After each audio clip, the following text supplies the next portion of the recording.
Hello friends, welcome to Sutapa's kitchen. আজ আমি দই কাতলার একটি সুন্দর রেসিপি নিয়ে এসেছি।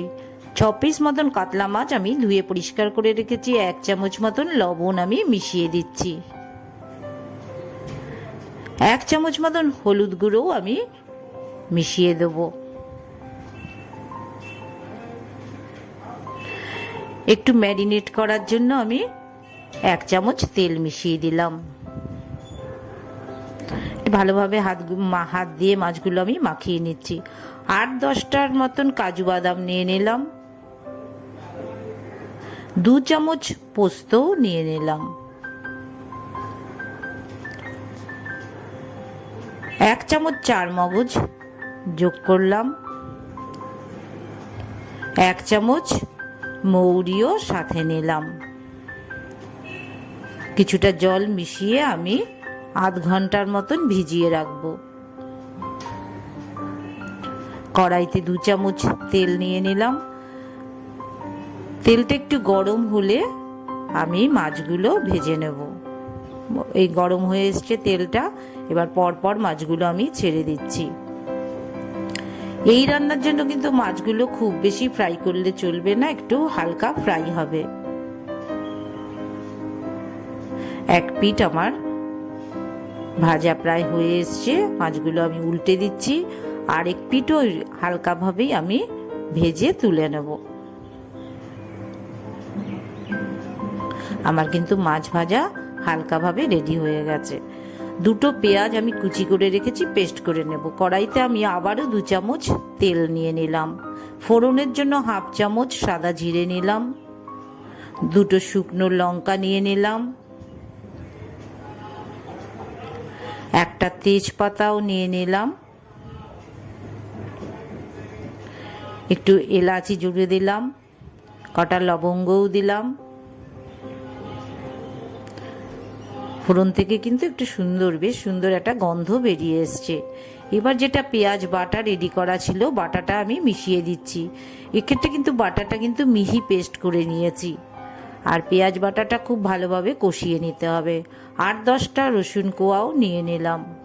আর একটু আদাও সাথে নিলাম। আদা রসুনের একটি পেস্ট করে আমি রেখে দেব। পেঁয়াজের মশলাটা কিন্তু রেডি হয়ে গেছে। এবার আমি রসুন পেস্টটাও মিশিয়ে দিচ্ছি। ভালো করে কিন্তু পেস্টটা মিশিয়ে নিতে হবে। খুব ভালো করে ফ্রাই করে নিচ্ছি পেস্টটা। অল্প অল্প করে জল মেশাবে। 5-6টা কাঁচা লঙ্কা আমি পেস্ট করে রেখেছিলাম, কাঁচা লঙ্কাটাও আমি মিশিয়ে দিলাম একই সাথে। 1 চামচ ধনে গুঁড়ো মিশিয়ে দিলাম। 1 চামচ জিরে পাউডারও মিশিয়ে দিচ্ছি। 1 চামচ লাল লঙ্কার গুঁড়োও আমি মিশিয়ে দিচ্ছি। শুকনো লঙ্কাটা তোমরা তোমাদের ঝাল মতন পরিমাণ মতন ঝাল দেবে। সুন্দর রঙের জন্য 1 চামচ কাশ্মীরি লাল লঙ্কাও মিশিয়ে দিলাম। এবার আমি কিন্তু মিক্সচারটা ভালো করে রেডি করে নিচ্ছি।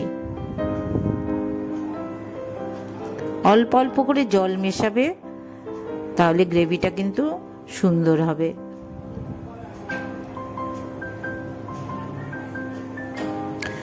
এক চামচ লবণ মিশিয়ে নিলাম। 1/2 চামচের মতন হলুদ গুঁড়োও মিশিয়ে দিলাম। কাজু বাটার যে পেস্টটা করে রাখা ছিল সেটাও আমি এবার মিশিয়ে দিচ্ছি।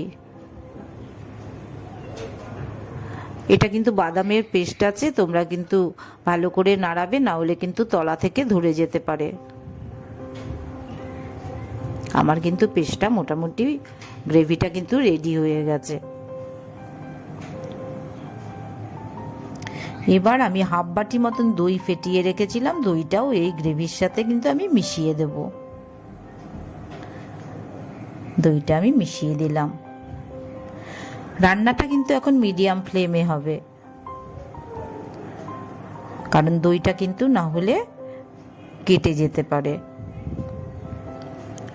মশলার সাথে দইটা কন্টিনিউয়াসলি নাড়িয়ে যেতে হবে। আমার কিন্তু গ্রেভিটা ফুটতে শুরু করেছে। এবার আমি মাছগুলো পরপর মিশিয়ে দেব। খুব বেশিক্ষণ কিন্তু মাছগুলো বয়েলড করব না, 2-3 মিনিটের মধ্যেই কিন্তু মাছগুলো মশলার সাথে রেডি হয়ে যাবে।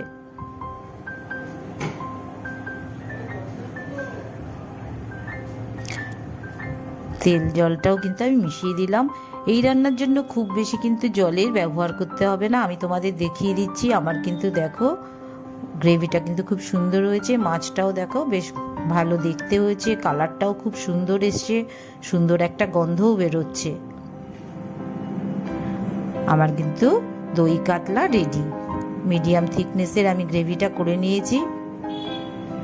তোমরাও কিন্তু এরকমই রাখার চেষ্টা করবে। দেখো সুন্দর দেখতেও হয়েছে, একদম বিয়েবাড়ি স্টাইলের কিন্তু আমার দই কাতলা রান্না হয়ে গেছে। বন্ধুরা, তোমাদের যদি আমার এই রেসিপিটা পছন্দ হয় তবে অবশ্যই তোমরা নতুন নতুন রেসিপি আমাকে সাজেস্ট করবে, আমি সাধ্য মতন তোমাদের জন্য চেষ্টা করব। আর সুতাপাস কিচেন আমার চ্যানেল তোমরা অবশ্যই সাবস্ক্রাইব করো, তাহলে নতুন নতুন রেসিপি সবার আগে তোমাদের কাছে পৌঁছে যাবে। আর লাইক শেয়ার কিন্তু তোমরা অবশ্যই করো, আর নতুন নতুন রেসিপিগুলো তোমরা কিন্তু অবশ্যই ফলো করো। সবাই ভালো থেকো, আবার দেখা হবে তোমাদের সাথে।